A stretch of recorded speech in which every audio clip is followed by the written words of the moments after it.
먼저 이런 치과는 좀 피하는 게 좋다 하는 기준부터 알려주시면 좋을 것 같아요. 요즘 온라인 후기를 보면 안 해도 되는 치료를 과하게 권한다는 이야기도 많던데 정말 그런 경우가 있나요? 네, 실제로 있습니다. 예를 들어 충치가 아주 초기에 발견되면 생활관리나 간단한 치료만으로도 충분히 치료할 수 있는데 굳이 떼우거나 씌우는 큰 치료를 권하는 경우가 있죠. 이런 걸 과잉진료라고 합니다. 환자분들의 불안함을 이용해서 필요 이상의 치료를 유도하는 겁니다. 그러면 환자 입장에서는 더 많은 비용을 쓰게 되는 거죠? 근데 비용만 더 드는 게 아니라 멀쩡히 쓸 수 있는 치아가 불필요하게 손상될 수도 있어요. 그래서 진료하는 의사의 진료 철학이 만약 이 환자가 내 가족이라면 나는 이 치료를 권할까? 라는 기준을 가지고 설명해주는 치과라면 믿고 치료를 맡길 수 있겠죠.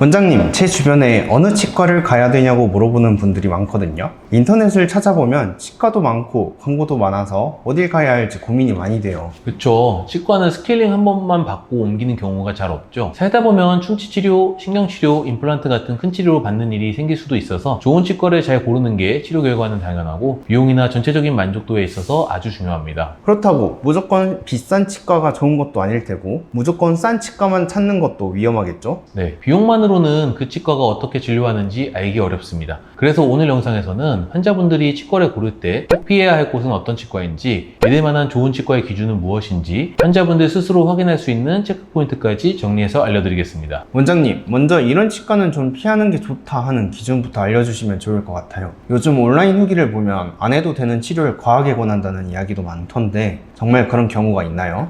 네, 실제로 있습니다. 예를 들어 충치가 아주 초기에 발견되면 생활관리나 간단한 치료만으로도 충분히 치료할 수 있는데 굳이 떼우거나 씌우는 큰 치료를 권하는 경우가 있죠. 이런 걸 과잉진료라고 합니다. 환자분들의 불안함을 이용해서 필요 이상의 치료를 유도하는 겁니다. 그러면 환자 입장에서는 더 많은 비용을 쓰게 되는 거죠? 근데 비용만 더 드는 게 아니라 멀쩡히 쓸 수 있는 치아가 불필요하게 손상될 수도 있어요. 그래서 진료하는 의사의 진료 철학이 만약 이 환자가 내 가족이라면 나는 이 치료를 권할까? 라는 기준을 가지고 설명해주는 치과라면 믿고 치료를 맡길 수 있겠죠. 그럼 비용적인 측면에서는 어떤가요? 임플란트나 이런 큰 치료들을 아주 싸게 할 수 있다는 광고도 자주 보이던데. 일단 가격이 싸다고 무조건 나쁜 건 아닙니다. 하지만 일단 가격이 싸다면 크게 두 가지를 체크해 보시면 되는데요. 덤핑 치과 또는 사무장 치과인지 확인을 하는 겁니다. 첫째, 진료의 질을 포기하고 환자 유치만을 위해 가격을 무리하게 낮춘 덤핑 치과인지 보셔야 하는데요. 너무 저렴한 재료를 쓰거나 치료 과정에서 필수적인 절차를 생략할 위험이 큽니다. 단가를 무리하게 낮췄기 때문에 치료를 마치고 결제가 끝나면 사후 관리에 소홀한 경우도 많죠. 둘째, 치과의사가 아닌 사람이 영리를 위해 운영하는 사무장 치과입니다. 치과는 의료기관이기 때문에 치과의사가 아닌 사람은 법적으로 치과를 운영할 수 없는데 자본을 가진 일반인이 표면적으로 대표 원장을 해줄 치과의사를 고용해서 운영을 하는 치과의 경우에는 의료적 관점보다는 영리만을 목적으로 하기 때문에 과잉진료의 위험이 높겠죠. 또 대표 원장으로 고용된 의사가 자주 바뀌기 때문에 진료에 대한 책임 소재가 불분명하고 갑자기 폐업을 하는 경우도 많습니다. 이 두 가지 경우에는 당장 치료 비용이 저렴해 보이지만 치료에 실패를 하거나 오히려 더 큰 비용과 고통을 감당해야 할 수 있기 때문에 잘 살펴보셔야 합니다. 결국 좋은 치과는 진료의 질이 높고 치료에 대한 책임을 지는 치과입니다. 진단은 원래 의사가 해야 되는데 실제로는 실장이 대신하는 경우도 있다던데요. 네, 치과는 의료기관이지 단순 영업장이 아닙니다. 치료 계획은 반드시 의사가 직접 세워야 하고 환자에게 설명하는 것도 의사 책임이죠. 그런데 일부 병원에서 의사의 진단과 설명 없이 실장이나 직원이 치료를 권유하는 경우도 있는데 이건 전문적인 판단보다 영업적인 요소가 앞설 수 있습니다.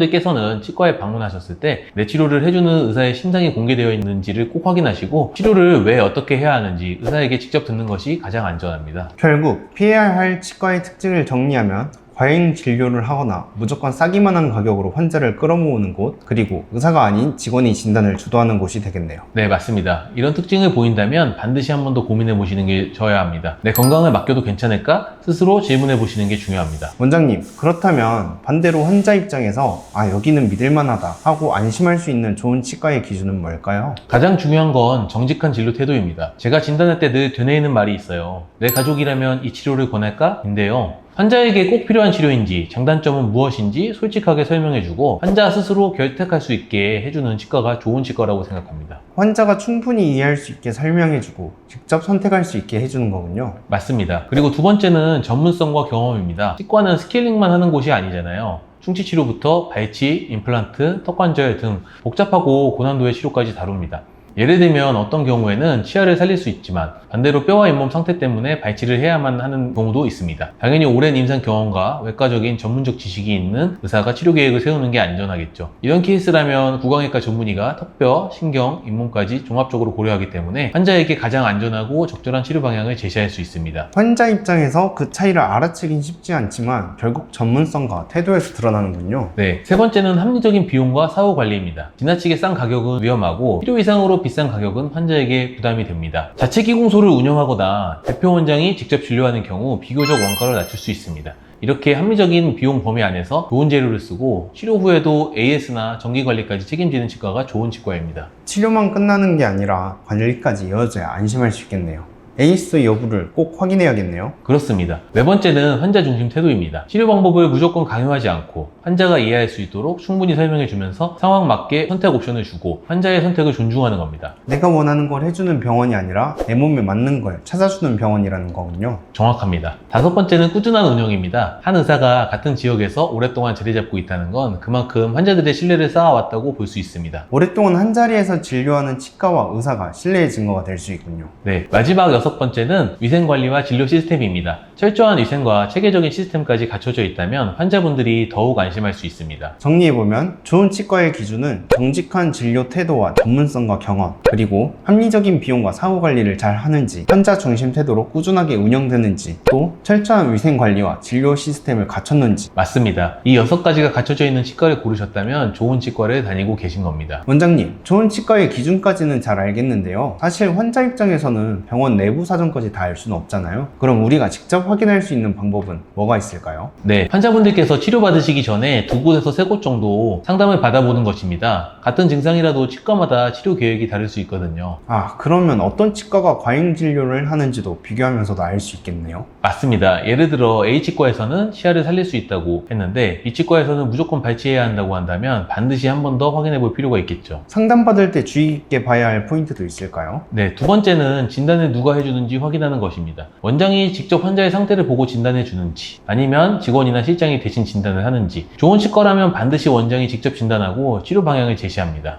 그건 환자가 바로 확인할 수 있는 부분이네요. 그렇죠. 그리고 세 번째는 치료 과정, 사용되는 재료, 비용, AS, 조건을 꼼꼼히 물어보는 것입니다. 이때 성실하게 설명해 주는지 얼버무리는지를 보시면 신뢰도를 알 수 있습니다. 주변 환자들의 경험이나 리뷰를 보는 것도 도움이 될까요? 물론입니다. 특히 치료 후 오랜 시간이 지난 환자들의 평가가 가장 참고가 돼요. 임플란트나 보철 같은 치료는 장기적으로 유지되는 게 중요하거든요. 몇 년이 지나도 문제없이 잘 쓰고 있다는 후기는 매우 신뢰할 만합니다. 자, 정리하면 두 곳에서 세 곳 상담받아 비교해보고 진단은 원장이 직접 하는지 확인해보는 것, 그리고 치료, 재료, 비용, AS를 꼼꼼히 물어보고 단기 환자 후기를 확인해보는 것, 이 네 가지네요. 네, 이것만 체크해도 대부분의 문제는 걸러낼 수 있습니다. 결국 환자분들도 조금만 주의를 기울이면 충분히 현명한 선택을 하실 수 있어요. 오늘 말씀을 들어보니 치과 고르는 게 단순히 집에서 가까운 곳이나 비용만 싼 곳만 보고 선택할 문제는 아니네요. 맞습니다. 치과 치료는 단기간으로 끝나는 게 아니라 장기적으로 건강에 큰 영향을 줍니다. 그래서 무엇보다 신뢰할 수 있는 병원을 찾는 게 중요하죠. 다시 한번 핵심을 정리해 주신다면요? 네, 첫째, 과잉 진료를 하거나 무조건 싸기만 한 치과는 조심해야 합니다. 둘째, 좋은 치과는 정직하고 환자 중심의 진료를 합니다. 셋째, 환자분들도 진단 비교, 원장 직접 상담 여부, 재료, 비용, AS 확인, 장기 후기 확인 같은 체크 포인트를 통해서 충분히 검증할 수 있습니다. 조금만 더 꼼꼼히 확인하면 좋은 치과를 만날 수 있다는 거군요. 오늘 영상이 시청자분들이 하는 치과 선택에 큰 도움이 되었을 것 같습니다. 네, 치과는 단순히 치료하는 곳이 아니라 평생 치아 건강을 함께 지켜가는 파트너라는 점 꼭 기억하시고 고민해 보시기 바랍니다. 오늘 영상이 도움이 되셨다면 구독, 좋아요, 알림 설정 부탁드립니다. 궁금한 점은 댓글로 남겨주시면 답변해 드릴게요. 감사합니다.